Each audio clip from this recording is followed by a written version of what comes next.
وَإِذَا قُرِئَ الْقُرْآنُ فَاسْتَمِعُوا لَهُ وَأَنصِتُوا لَعَلَّكُمْ تُرْحَمُونَ۔ اور جب قرآن پڑھا جائے تو توجہ سے سنا کرو اور خاموش رہا کرو تاکہ تم پر رحم کیا جائے۔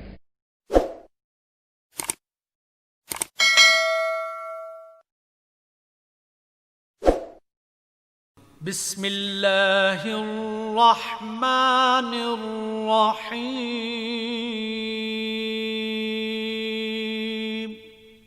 شروع اللہ کے نام سے جو بڑا مہربان نہایت رحم والا ہے۔ فمن بدله بعدما سمعه فإنما إثمه على الذين يبدلونه إن الله سميع عليم۔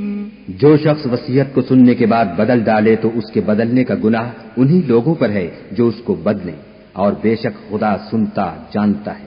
فمن خاف من موص جنفا او اثما فاصلح بينهم فلا اثم عليه ان الله غفور رحيم۔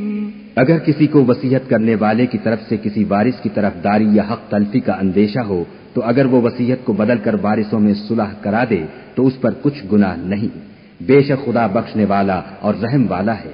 يا أيها الذين آمنوا كتب عليكم الصيام كما كتب على الذين من قبلكم لعلكم تتقون۔ مومنو، تم پر روزے فرض کیے گئے ہیں جس طرح تم سے پہلے لوگوں پر فرض کیے گئے تھے تاکہ تم پرہیزگار بنو۔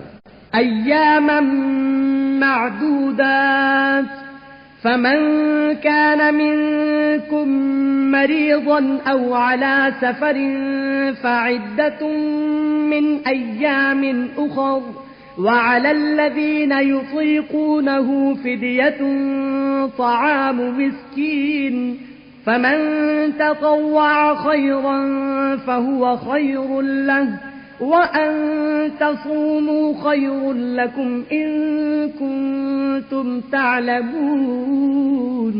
روزوں کے دن گنتی کے چند روز ہیں، تو جو شخص تم میں سے بیمار ہو یا سفر میں ہو تو دوسرے دنوں میں روزوں کا شمار پورا کر لے، اور جو لوگ روزہ رکھنے کی طاقت رکھیں لیکن رکھیں نہیں وہ روزے کے بدلے محتاج کو کھانا کھلا دیں، اور جو کوئی شوق سے نیکی کرے تو اس کے حق میں زیادہ اچھا ہے، اور اگر سمجھو تو روزہ رکھنا ہی تمہارے حق میں بہتر ہے۔ شهر رمضان الذي أنزل فيه القرآن هدى للناس وبينات من الهدى والفرقان، فمن شهد منكم الشهر فليصمه، ومن كان مريضا أو على سفر فعدة من أيام أخر، يريد الله بكم اليسر ولا يريد بكم العسر ولتكملوا العدة ولتكبروا الله على ما هداكم ولعلكم تشكرون۔ روزوں کا مہینہ رمضان کا مہینہ ہے جس میں قرآن اول نازل ہوا، جو لوگوں کا رہنما ہے اور جس میں ہدایت کی کھلی نشانیاں ہیں، اور جو حق و باطل کو الگ الگ کرنے والا ہے، تو جو کوئی تم میں سے اس مہینے میں موجود ہو چاہیے کہ پورے مہینے کے روزے رکھے، اور جو بیمار ہو یا سفر میں ہو تو دوسرے دنوں میں رکھ کر ان کا شمار پورا کر لے۔